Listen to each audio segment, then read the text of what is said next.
Good afternoon, good morning, wherever you are in the world. Thanks so much for joining us. Delighted you could be with us again for our annual Destination Management and Sustainable Travel Edition. We'll just wait 20 or 30 seconds or so. We'll get underway. And thank you again for joining us.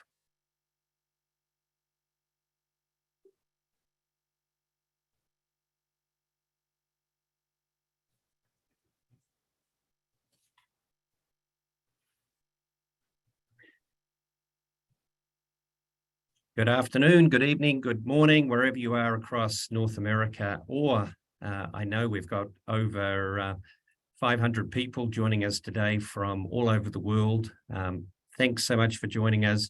My name's Chris Adams. I look after research and insights at Miles Partnership. Delighted you could be with us for this annual edition. We've been running it now for a number of years on sustainable travel and destination management. We've got an all-star team to bring you the latest research, and also a very special guest to talk about sustainable travel in practice on the ground. So let me just briefly introduce the team. Jamie Tokuno is Director of Research, Destination Analyst. And Jamie, you're joining us from the West Coast, Portland, I think? That's right. Thank you so much for having me, Chris. Thank you. And Jamie's a relatively new addition to Destination Analysts, but brings a wealth of experience in the destination and tourism space. And of course, we've been working with Destination Analysts on bringing this research to you over more than a decade. So we've also got a very special guest. Matt Berner is president of a true leader in the responsible and sustainable travel and tour space, Intrepid Travel. And Matt, you join us from the East Coast, I believe. Actually, so I'm based typically in California, but I'm happy to say I'm in sunny Scottsdale at the moment. So, okay. I'm pleased to be here. I generally follow the sun wherever I go, you see. Thank you, Matt. And Matt will be joining us to share Intrepid's experience, perspective on sustainable travel and what they look for in working with destinations and tourism businesses. And our very own Laura Libby, Senior VP with Miles Partnership. Laura will be introducing Matt and then interviewing him and then facilitating the questions and answers at the end. So Laura, where are you joining us from? I'm in Washington, D.C. today, Chris. Not too far from where you are, actually. That's right. We've both been at or around the US Travel Board meeting. Okay, so let's jump into it. Now, just a reminder for everybody, the research, the slides and other resources are going to be available up online at our special portal, milespartnership.com/SAT for State of the American Traveller. Also, key insights, of course, available at Destination Analysts, and we'll be sending out an email with links and resources to what we discussed today, including the research slides. So we're going to be first reintroducing and relaunching a very important white paper series that we've been fortunate enough to help coordinate, 27 for COP27. Hopefully you've been following the latest climate change conference. A lot of issues, concerns, but hopefully some optimism coming out of the major conference going on in Cairo. We've relaunched this white paper series on climate change action. I'll briefly introduce a few insights. I'm going to then pass over to Jamie. She'll share the latest research in two parts: the current travelers' sentiment, how US travelers are thinking about travel, and then specifically how they think about sustainability and the sort of issues that affect how you manage and steward a destination. Then Laura will introduce Matt. Matt will give an overview of both the sustainable tourism space as well as Intrepid Travel and those opportunities on how they look to work with destinations and tourism businesses. Then we've got some additional reminders about upcoming webinars and resources, and then a chance for you to ask questions. So before I pass over to Jamie, last year around COP26 in Glasgow, we launched a white paper series called 26 for COP27. We've updated it. It's available online now, plus we'll be sharing the links. And I just want to share a few insights. This is really a global gallery of practical examples of climate change action on the ground in communities by businesses and destination marketing and management organizations. So let's just have a quick look at a few of them. If we think about the traditional area of communications, so we're seeing an increasing number of destinations highlight, for example, low carbon or zero carbon itineraries available for travelers to take advantage of. This example here comes from Nelson Tasman in the South Island of New Zealand. If we head up across the Pacific to the Pacific Island nation of Palau, which have been a long time leader in sustainable tourism, they have a new app which encourages and indeed incentivize responsible travel decisions, directing people to special places across the island group. Nature-based solutions is a key area of discussion going on right now at COP27, and it's a huge area of opportunity for tourism to be involved because, of course, it goes directly to what benefits tourism. So this is solutions such as carbon offsets or permanent reduction of carbon, which at the same time enhance the natural environment, enhance biodiversity, or improve local communities within those environments. So a natural fit, just a couple of examples, and Miles has been investing in fully carbon offsetting our footprint, just a modest first step that we're hoping to build on in the coming year or two. But we've been investing in carbon offsets, which are nature-based solutions. This example here is prairie and native grasslands restoration and protection in Colorado. So the May Ranch area being restored back to native grasslands and prairie, and of course, enhancing the natural habitat. And an example of old growth forest restoration in South Carolina. So this is both improved biodiversity in a critical area for native birds, and at the same time opened up opportunities through educational programs for engaging school kids and understanding the native environment in South Carolina. So those are just a couple of examples of carbon offsets. So certainly look for ones that are validated, high quality, but also have these critical benefits to nature and communities. But of course, offsetting is really only a short-term bridging solution. We've got to make long-term, permanent and dramatic reductions in our carbon footprint. Lots is going on. All the major hotel groups have committed to very demonstrable steps in this area. And many of them are working within this sustainability framework. The World Travel and Tourism Council has come out with this. There's a toolkit available online for hotels to really start adopting a minimum standard of commitment in both sustainability and climate change action. One of the leaders in this space is Singapore. We actually had them on Global All Stars a year ago, and they were just at the early stages of their Green City initiative, of which tourism is a part. But just in the last 12 months, they've made dramatic strides. And one of those is the Singapore Hotel Sustainability Roadmap, one of the most ambitious programs in the world. So you can see they're completely reimagining how hotels are designed and built, but also for existing hotels, they've got this 4 core areas of focus in terms of dramatically reducing the carbon footprint and sustainability of all the major hotels. They've worked across the city-state to get over 80% of the hotels involved directly in this important initiative.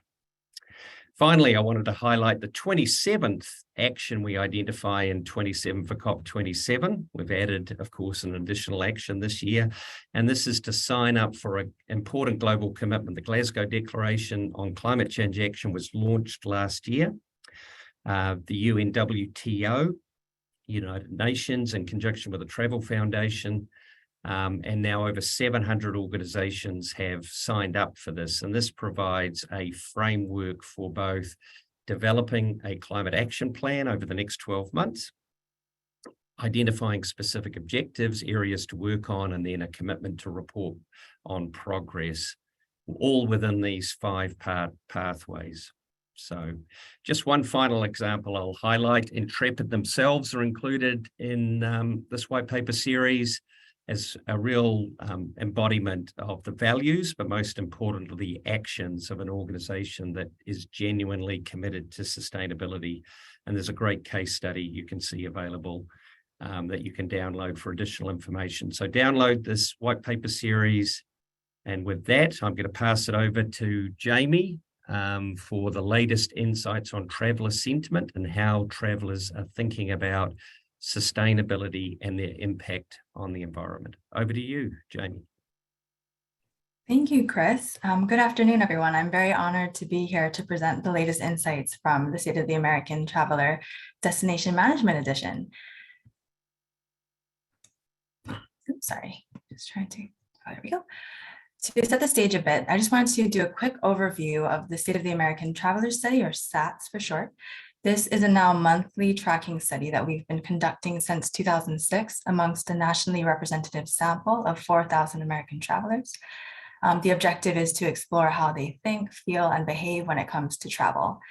And this Destination Management edition of SATS is a study that we've been doing with Miles for years now. So I just want to give a quick shout out to the Miles team for their continued support of this research.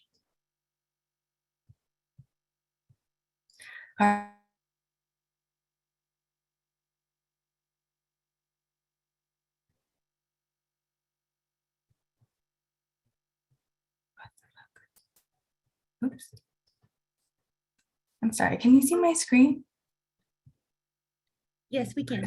Okay, my internet just went out for a second, which is not good in the middle of a webinar, so apologies. All right, so in each edition of SATS, American travelers are asked, in the next 12 months, do you expect to travel more or less for travel than you did in the most recent 12-month period? As well as in the next 12 months, do you expect to spend more or less for leisure travel than you did in the most recent 12-month period? And right now, 29% of American travelers anticipate that they will travel more for leisure in the next year compared to the most recent 12-month period. And a similar percentage at 32% expect to spend more on leisure travel. And when we look at the historic trend for expected leisure travel, at the onset of the pandemic, expectations to travel more for leisure in the next 12 months was at an all-time low of 15%. And after a rebound, what you might call the period of revenge travel that we saw last year, those expectations for more leisure travel are tempering somewhat. And this could be due to a combination of factors, including economic worries about the recession, inflation rates, and also the fact that 2021 levels are a reflection of the historically low levels of leisure travel that we saw in 2020. So moving on to travel spending, we asked Americans to describe their leisure travel spending priorities in the next year, and over half report that leisure travel spending will be a priority for them in the next 12 months. And looking at this historically, perhaps not surprisingly, travel as a budget priority drastically decreased when the pandemic began. And after a strong rebound in 2021, we are seeing this metric trend slightly downward since the spring. But nevertheless, over a quarter of American travelers say their household financial situation is better off now than it was a year ago. Although this has dropped compared to last January, when a third of Americans reported being better off financially. And looking forward, nearly half of American travelers anticipate that they will be better off financially in a year from now. And this has actually increased since January, from 44% to now 46% after a slight dip over the summer. And we also wanted to understand if Americans think that right now is a good time to spend on travel. And we found that 25% of Americans feel that now is a good time for them to spend money on leisure travel. And that's compared to 40% who say that it's not a good time. And the share of those who say that now is a good time to spend on travel has continued to decline since January. And looking into potential reasons for this decline, 46% of Americans reported that high travel prices have kept them from traveling in the past month. And in fact, when we asked what has deterred Americans from traveling more than they would have otherwise preferred in the last 6 months, High prices around gasoline and travel in general were at the top of the list of deterrents. These were followed by personal financial reasons and airfare being too expensive. So now that we've covered some of the broader travel and economic trends, let's get into the crux of the data that's really going to support destination management. So in these next few sections, we'll be covering environmental concerns, climate change, and the impact of over-tourism on communities, starting with environmental concerns.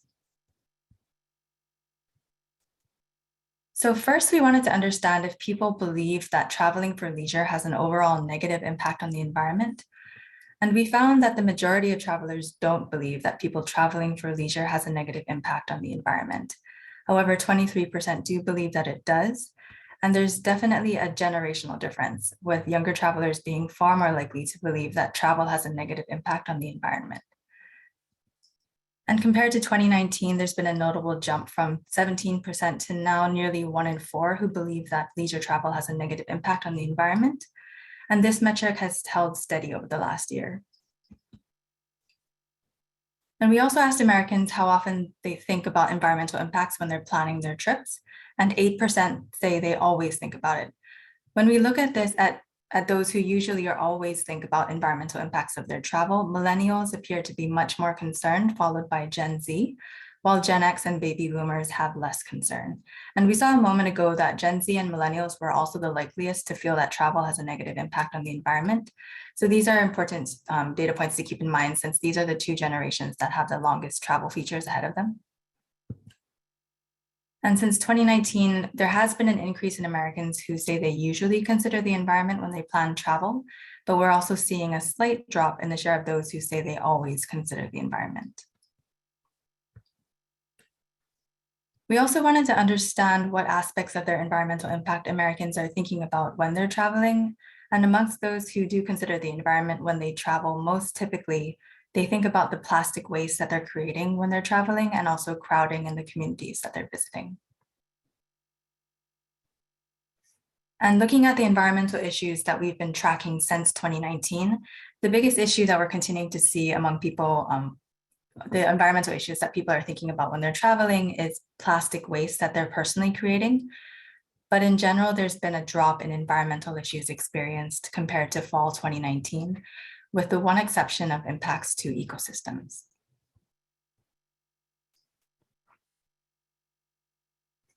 And for this survey edition, we also included a question around carbon offsets. Chris was talking about those a little earlier, but we showed this statement to respondents about carbon offsets and then asked if they have purchased a carbon offset for their travels in the past 12 months.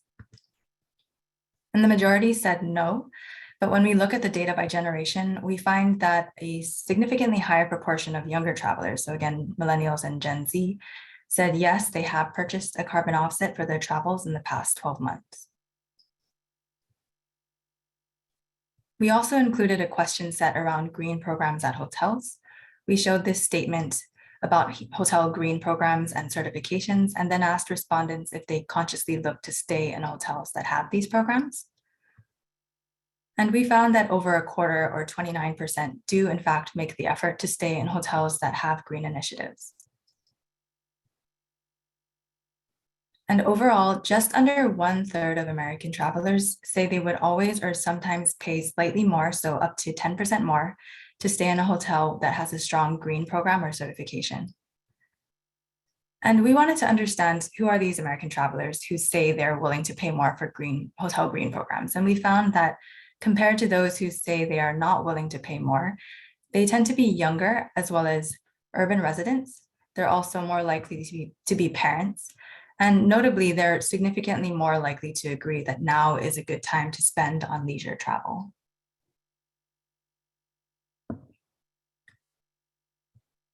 We also wanted to understand how people feel about traveling long distances by air. So travelers were asked to rate their level of agreement with this statement here. I believe that people generally should not travel long distances via air, as it is bad for the environment. And 13% said that people should not travel long distances because of the impact on the environment. This is actually down from 20% last year. All right, so moving on, let's talk more specifically about climate change. So first, we asked American travelers whether they believe that human activity is responsible for climate change. And just about 2/3 said yes. And when we look at this by generation, again, younger travelers are much likelier to believe that humans are responsible for climate change.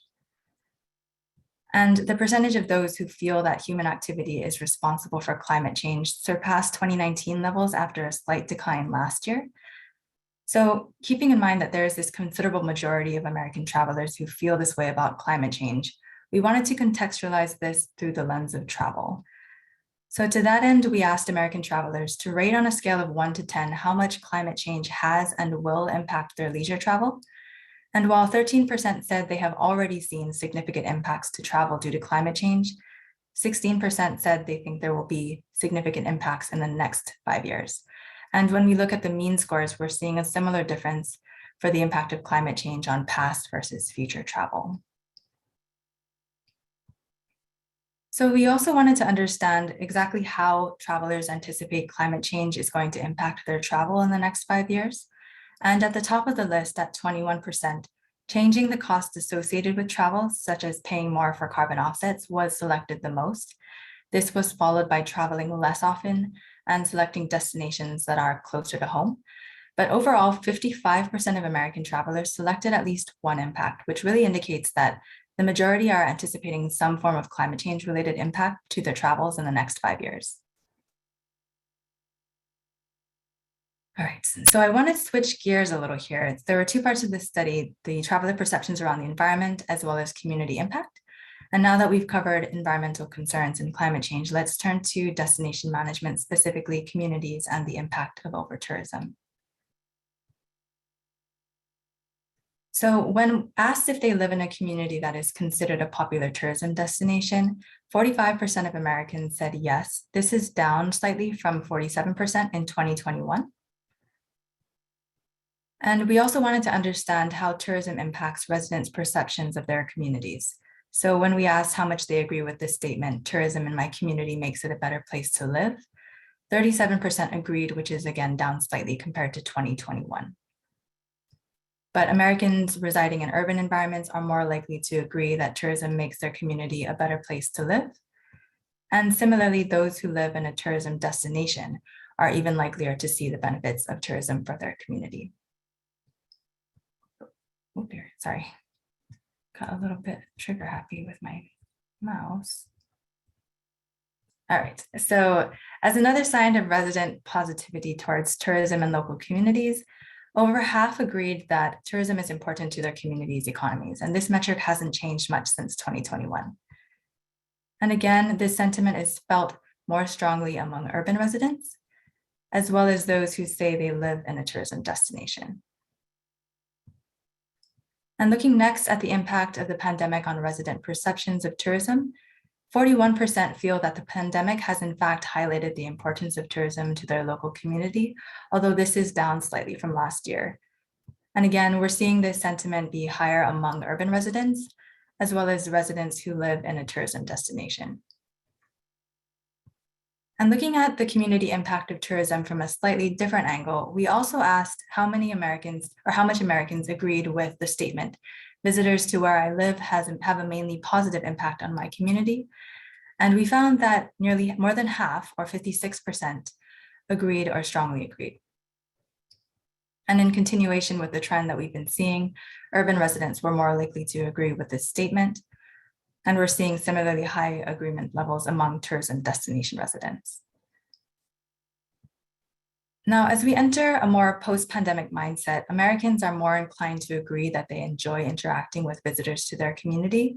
So 50% agreed with this statement, which is up more than 6 points from 2021. And this year, we also asked if local residents feel they have any level of influence on the development or management of tourism in their community. And just under 40% agreed with this.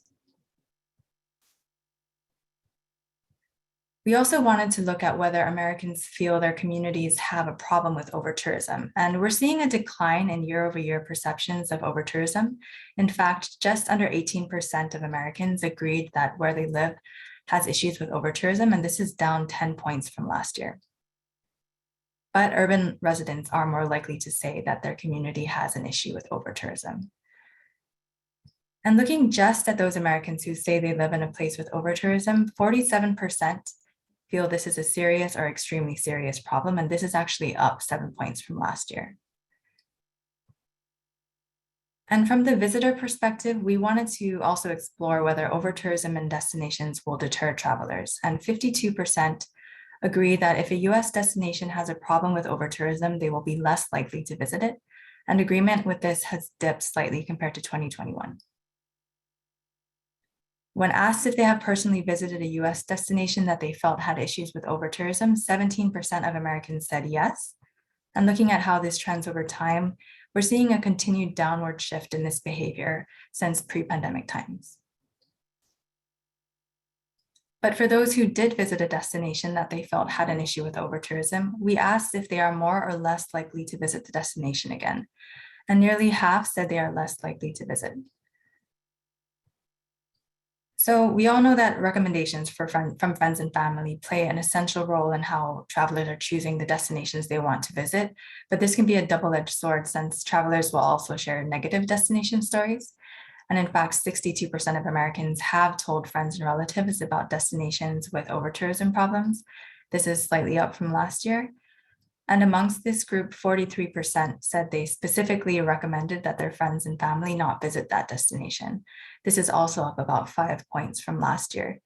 And this really bears keeping in mind given the importance of word of mouth when it comes to travel inspiration and travel planning. So to wrap up our findings from this latest destination management edition of SATS, I'd like to share some data around DMO awareness and sentiment. So on a personal note, Chris mentioned that I'm currently located in Portland, but I grew up in Hawaii, which is a destination that has had its fair share of issues with overtourism. I also used to work for the Hawaii Visitors and Convention Bureau.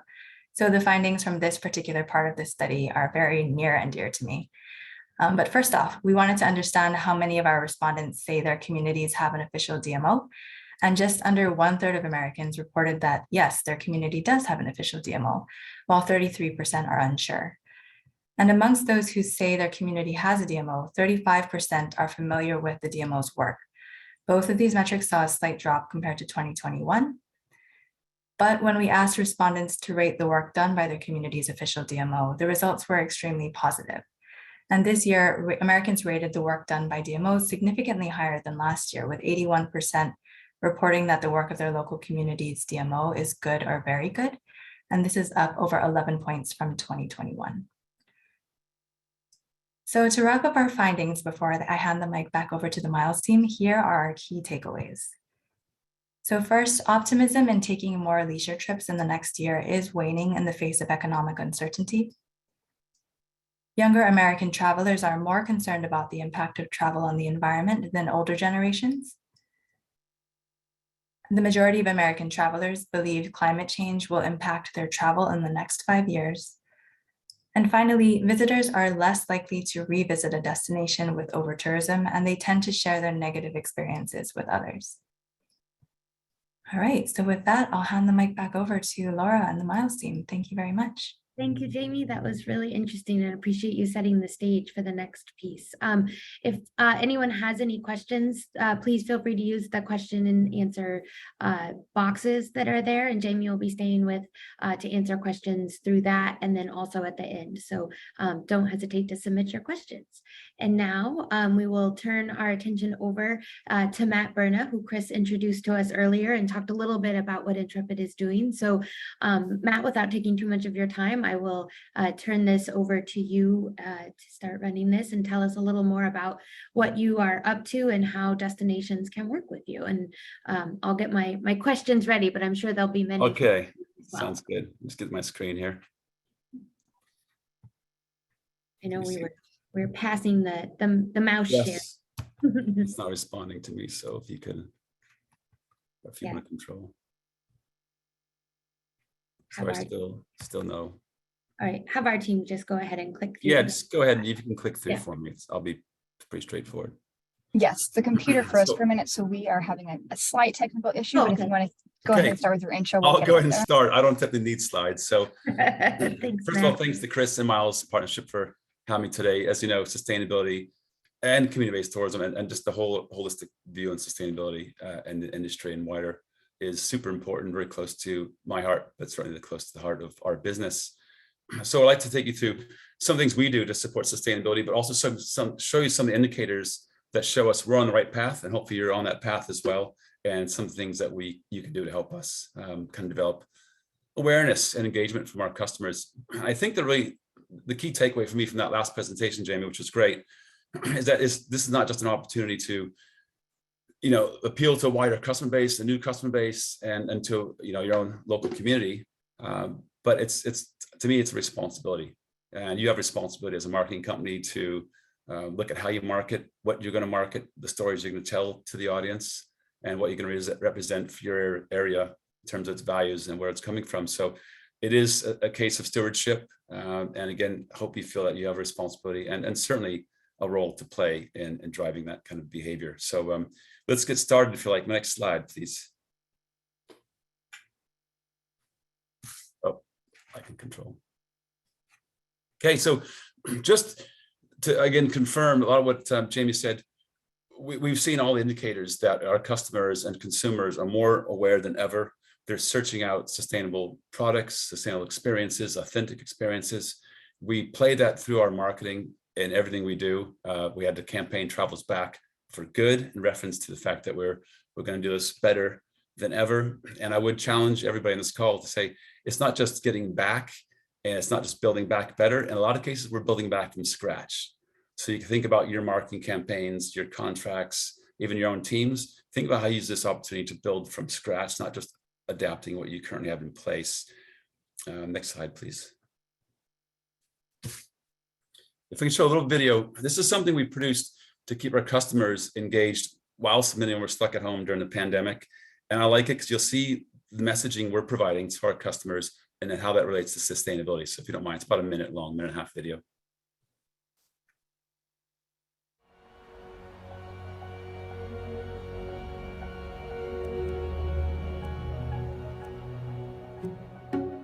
For me, travel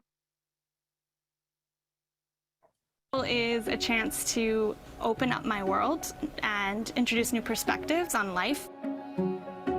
Travel is about listening to the stories people want to tell me about their own cultures. It's about human connection. You don't forget the moments. You remember that laugh and that smell and that sound and that taste.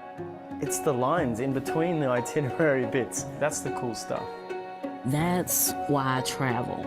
It teaches you lessons you can't find anywhere else. Our world is constantly changing.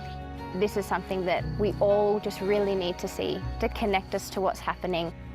We don't often get to really go deep into the wilderness. It makes you feel small. It makes you feel in the same way as when you look up the sky and see a million stars. It's nice to just know every step of the way we are making smart decisions for the planet and for the communities we're visiting. If we just listen to each other's voices, I think we'll be all right.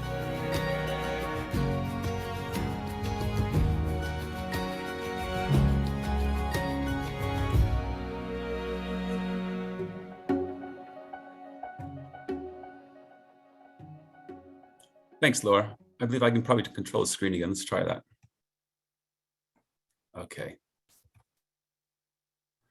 So we talk about building sustainable products.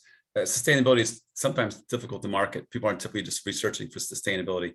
And we've tried to capture what we do in the world of sustainability in our own kind of little catchphrase here called sustainable experience-rich travel. And this is, again, what we're talking about. It's how we travel consciously, thinking about the environment and the climate, but really you use the word like off the beaten path, getting under the skin of destination. It really is about that local connection and discovering more on the ground. So as much as we can, working with local businesses, small business owners, community-based tourist opportunities, which generally will keep a lot more of the economic distribution and benefit within that local community. So that's really the essence for me of what sustainable travel is. Not just that we can replicate it and maintain and hopefully create a positive impact, but it's also the economic distribution within that local community. And that's, I think, where your jobs are, is to help build, beyond those major kind of partners, business partners in your regions. We're proud to be the world's largest travel B Corp certified company. We actually don't want to be the largest B Corp travel. Of course, it'd be great to have some hoteliers and cruise companies and airlines come along with us. But this really is an accreditation to say we are doing our best to consider the impact we're having on social environmental performance. And so what does that mean for a business? It's everything from how we build trips to how we hire staff, how we market our program. It's not just carbon offset, it's gender equality, it's quality within the workplace, fair work. And probably as importantly is that we can do that work as a business, but then how do we influence the supply chain? So it's working with our hoteliers, working with them to create climate action plans, as Chris mentioned earlier, maybe getting them to sign up to the Glasgow Declaration to start going down that path of sustainability themselves. We've been carbon neutral since 2010, and we certainly are very aware that carbon offsetting is a great step. It's not enough. So the next thing we need to do is, as a business, and I'd challenge again your organizations to look at carbon reduction plans. So before you offset, think about what you can reduce first, and then get to a carbon action plan to offset those. And eventually, if you want to go the next step, it's again what we're encouraging is signing up to a science-based target, which is setting your starting point as a business and then having real clear measurable targets to reduce that carbon to the point where then you can offset hopefully a very minimal part of that impact. So again, very climate conscious. And we know again that our customers are very conscious themselves. They might not be willing to pay an additional fee to offset the trip, but we know that they're looking for companies that might already have built that into their trip. So think about how you market that, right? And because these customers are certainly out there looking for these factors. I took some numbers from recent American Express travel study, which again, polled their customers, and again, very much supports what Jamie showed earlier, that we're looking for cultural immersion. They want to have a positive benefit. They want their funds to stay locally through restaurants, shops, providers, and as much as they can have that positive impact on the place they're traveling. So really being thoughtful, meaningful, immersive. These aren't just catchphrases. These are what customers are searching out for. So to answer the question Chris tasked with this, how does a DMO and the tourism partners attract support to make Intrepid travel? It's a really good question, and there's so many different ways. A lot of you guys will be doing this already. I'm going to give you an example here. This is Chef D. She's in New Orleans. It's a cooking school. We love activities where you can combine food, of course, because food's a great way to tell a story, but it's also you're maybe covering off an included meal, in our case, right, on a trip, and it's much more interesting maybe going to a standard restaurant. But in this case, I actually asked my colleague, hey, how do we find this experience in preparation for this call? And she had to go Google, and she researched Black-owned women businesses and cooking schools. And fortunately found this through a directory. Someone on the New Orleans Tourism Board had a directory of those businesses which were featured.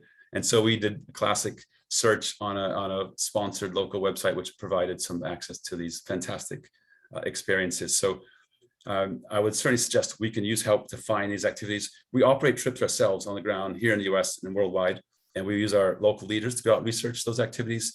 I think some of the things you're already doing, the road shows, getting tour operators on your distribution list for new products, and to keep hosting where you can, fam trips, get to those trade shows, all that work really well.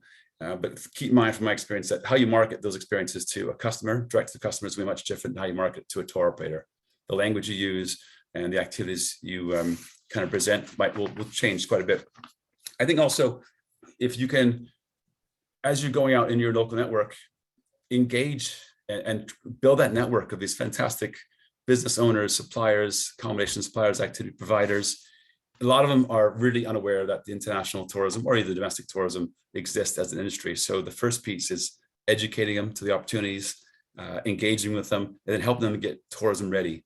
And what does that mean? I mean, for this case with Chef T, she understands that every 2 weeks we have a group coming through at a certain time, certain size group, certain taste, and maybe in case she can also do a vegan meal as well. So she's worked with us to prepare something which works for our business. So it's that kind of back and forth relationship. So again, keep sharing those experiences, but as much outreach as you can do, local community, to build that portfolio and present it back to us is super helpful. So next slide. A little self-promotion here. That's myself in the top left there. I was recently on a trip at a trade show in Florida, and our local partner, Cultural Heritage Tours, took us out for a surprise. And this was to the Hawthorne Hotel. If you don't know it, it's in Miami. It's one of those hotels was featured in the Green Book, which is considered an eco-friendly accommodation for travelers. And if you've seen the movie One Night in Miami, this is the room, and that photo to the right, we're walking towards the room where it all took place. I didn't actually realize it was a true story. Happened to be a night where Cassius Clay won his title fight versus Sonny Liston. Malcolm X was in town, Jim Brown, Sam Cooke were all in town at the same time, staying at the same hotel, just by coincidence, and had that one particular night in that hotel room. And so for me, this was one of those surprises and a fantastic cultural experience. I get goosebumps now talking about it, and just something I wasn't aware of even as a seasoned traveler to Miami. You know, I'm always off Miami Beach or wherever it might be in the town. So take opportunities to keep presenting these ideas, because I'm sure this will be very popular now. The film certainly helps that, but incredible experience, very powerful experience, and a real living kind of museum. We work with Tourism Cares. We're Tourism Cares members. I'm sure many of you will know Tourism Cares. And I really love this concept they put together, which is a meaningful travel map. What that means is they've gone out certain regions. If you click through these links, I can send a link after. North America will have a map, an interactive map. And not only consumers, but more importantly, tour operators can go through and find suppliers which have been vetted and promoted as either having these incredible sustainable experiences, maybe led by Indigenous-led business as well, BIPOC owned. And so they've done a lot of the work for us. And they do a great job promoting those to the tour industries, again, hosting FAMs and summits to bring people in to explore and experience some of those experiences themselves. So have a look at the Tourism Cares, a meaningful travel map. Something you might do in your local regions, have a similar map, right? And you can name it what you like, but have something where your customers and our tour operators can come through and find these routes that get them off the beaten path, these great suppliers, and just kind of show them the way, basically. So a couple of tips from my experience. I've been through quite a few trade shows where I sit down with DMOs, and a lot of times I'm just being presented to and all the great new things that are happening. And a lot of times I'm not asked what we're looking for. And I know it's really simple, but have that discussion with the tour operators. What trends are they seeing? What kind of products they're looking for? What experiences are they looking for? And it's that conversation piece. And then you can present back what fits, because every brand, even within a brand, will have different needs, from a budget traveler up to a higher end customer. So really take a second to understand what the demand is, and then to help kind of create those opportunities. And it's difficult because we as a tour operator, we won't want just something a customer can book online quite easily through an OTA. That's great for your area as well. But we're looking for something authentic or something that can be adapted to our customer needs. So it truly is unique for our trip and for our group and our experience. So think about that: authentic, unique, scalable. In other words, we might want to keep doing this every week. Consistent, the experience has to be consistent on the ground in terms of that experience. And then being really honest with the suppliers and how much business we can bring, because we don't want to over promise and underdeliver. Again, this is your chance to create positive impact. Everything Jamie talked about, this four kind of key takeaways. Really think about, again, proactively going out and saying, okay, what products can we promote?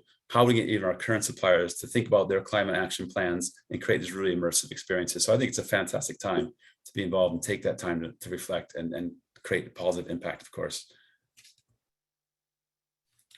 This is probably the most, I think, curious slide for me. So we talk about diversity and inclusion and trying to be more inclusive as a marketing company, or in our case, as a tour operator. And it's more than throwing images on a website. We know that. It's more than putting even some content on your brochures and pamphlets. You really have to take a step at implementing DEI into your business. What does that mean? So in our case, we first sought out external consultants, helped us think about building an ethical marketing policy, to give us guidelines on terms of how to, the language, the content, how it's best placed. But more importantly, we also set off internally to, I got some stats here, but to look at how we built our own teams. So for example, 50% of our content creators providing content for Intrepid come from a BIPOC community. 50% of stories that are voiced by BIPOC travelers are coming from BIPOC travelers. So we're building a schedule and routine to talk to those stories from the voices of those type of travelers and those consumers.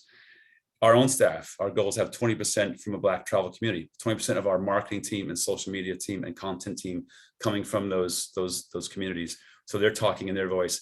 And what happens now is you become a lot more compelling and true to your messaging. So I think it's really important. Think about your own teams, how you contract your content suppliers, and even how you hire your future staff.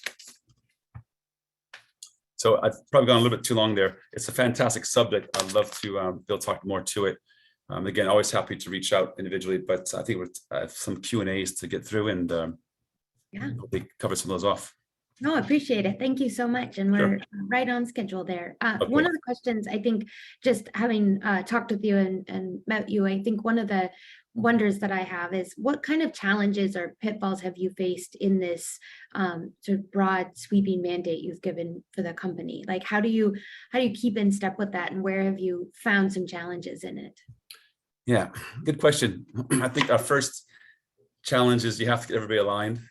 And I guess just thinking it through now from that presentation myself, you could have this marketing activity and strategy, but it has to be an internal strategy which aligns to that. The product you're building has to align to that. And then, of course, you have to deliver on the ground. And so we talk about climate conscious customers, and the slide about reducing plastics. And if we're presenting ourselves as a B Corp business, our customers are coming in with those kind of expectations.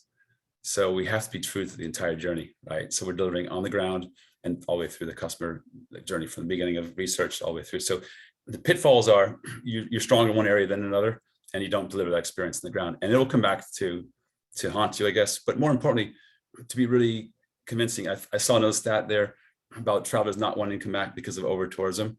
It's the same with any tour operator business. If we're not true and compelling, we won't win the customer back. But if we get it right, we have a customer for life. Yeah, well, that's a good point. One question that came in here from the audience is looking for a climate action plan for U.S. County that's not in the West Coast. Do you know of any good examples that are for smaller destinations? No, I think starting that white paper is a good process, because it's a toolkit. It says, how do you look at your office, your different scopes of emissions? Looks at simple things you can do in your business, from going paper-free to digital brochures, but then more to staff commuting, the suppliers you contract, so even the tour operators you're promoting, and your hotels, like trying to encourage them to have sustainability plans and buy their energy through renewable energy. So it's more about a metrics and guidelines on how to build those plans than actual plans.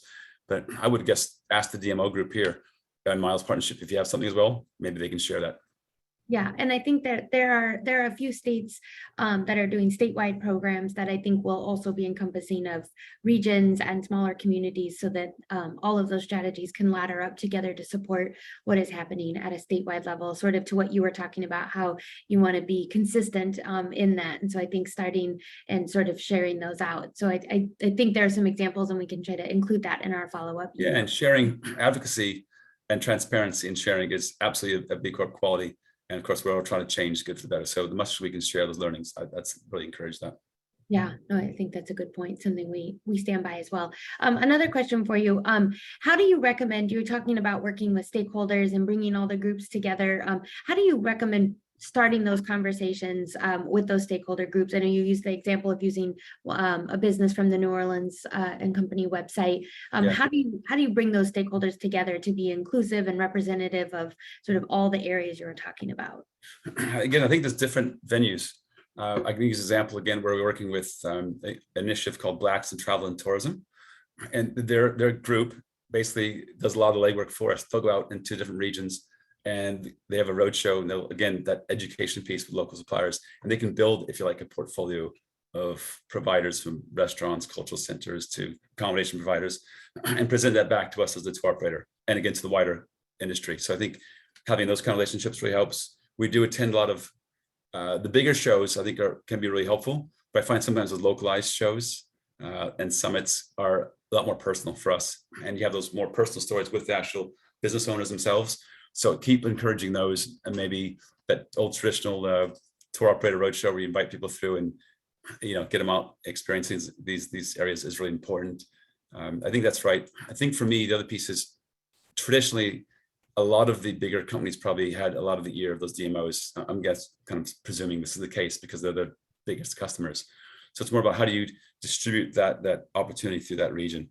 So I think you have to proactively go out and find the farm table restaurants, the local indigenous guides that might have access or even interact with the DMOs at the moment. So again, more that outreach, and then again, that education piece, and then promoting those services.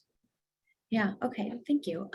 One of the questions I think is probably the $1 million question here is with print collateral and print materials, do you think it's really ever possible that we go completely paperless, knowing that there are people generationally or just otherwise that really are attracted to having the print pieces? Yeah, 100%. And in North America, our region, we went paperless, I don't know, 5 or 6 years ago. And even there was some internal challenge that some people still want brochures. Some of our agent partners want to see brochures. And we just took the conviction that we didn't want to go that route. But you have to have, again, compelling digital assets. And the real benefit is you can change, like you can update. You don't have this annual brochure cycle. You can have seasonal releases, a lot more timely. You can put products out next week if you have something that comes in. You're trying to respond to a need like that Hawthorne Hotel coming out after a night in Miami, right? That's something you can do online digitally and get something out to them real quick. So I think keep it digital, keep it paper free for sure. But then from there, use your other media channels, your social channels, your journals to keep them engaged. And I think you find it's a lot more active and personal than a one-off kind of flyer brochure. Yeah, no, I appreciate that. What can you tell me just a little bit? You talked to it some, but the feedback loop, how do you think about that and sort of approach that feedback loop in there? Yeah, so feedback loop is, imagine now we've gone out, we've worked with the DMO, we may be doing some cooperative marketing on a certain trip or region or trying to bring people to a new attraction. And that's great. We market it. And then halfway through the season, the trip maybe not having the same feedback we expected. And a lot of times it's because maybe the person we were talking to a year in advance planning the trip may not have fully, delivered their end, or just people change, staff changes, and the whole environment changes. So it's really about at some point sitting down with that local supplier activity, whatever experience it is, and they need to be open to feedback from the tour operators. Give you an example. We were working with the Blackfeet Reservation to do a guided hike on the sacred lands. Really unique experience. We have this elder, fantastic, just representative and really engaging. But we're finding it's taking us too long to drive up 4 hours to the site, to do the hike in the woods, and then get back, as we're making it really difficult, a long day for the customers. So the feedback to him was like, we love the experience, we love your storytelling, we want you particularly. And he adapted his trip to run it closer to Great Falls in our case. And so logistically, it's much easier. Group wasn't as tired and had such a great experience. So it's that kind of feedback loop to the supplier. Say, listen, maybe that setting wasn't perfect. Maybe the timing's a little bit off. Maybe, whether they're delivering, just because it helps improve it. And it might just be specific to Intrepid and different for another operator. So encourage the feedback loop. Yeah, I think that's always an important piece. I appreciate that, Matt, so much. Jamie, I have a question for you if you are there. I think on one of the slides, hello, welcome back. On one of the findings, there was for climate impacts on travel decisions, there was a pretty large percentage on items not listed here or reasons not listed here. Do you have any insights into what those other reasons might be, or was that just an option for people who didn't agree with what was there? So are you talking about the slide that shows kind of the plastic waste I create, and then there's a 30% that said none of these? I believe so. Yeah, that's a good question. This was a closed-ended question. There was no option for people to write in other ones. So I would say it's a mix of people who either said that it's not on here or they don't think about it when they're traveling. Okay, thank you. I appreciate that. I will put a call out for any more questions coming in before we wrap up. But I want to thank you both, Jamie, Matt, for joining us for this edition of the State of the American Traveler and looking at this a little deeper. We appreciate it. We know it's important as we look forward to where we are going as an industry. So thank you both for your time. I appreciate that. Right, my pleasure. Thank you so much. We will be following up. I know one of the questions that came in earlier is the slides and other information will be available here at these websites, milespartnership.com/SAT or with Destination Analyst website. We'll also be sending, as Chris mentioned, an email out with some additional information to the attendees of this group. I want to put a quick calendar notice for you. We'll be releasing the final study for the Time for Democracy work that we've been doing this year.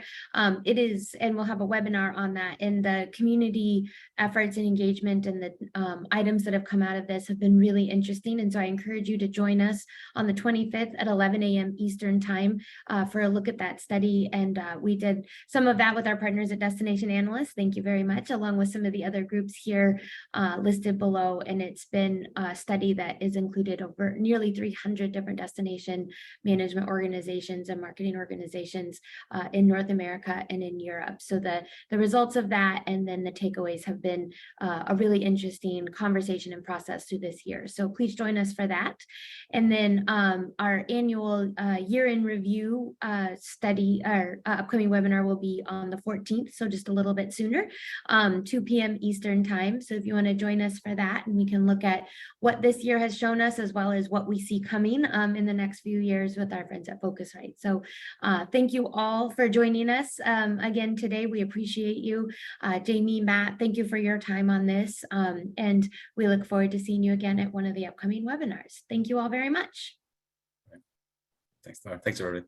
Thanks. Thank you. Bye. Bye.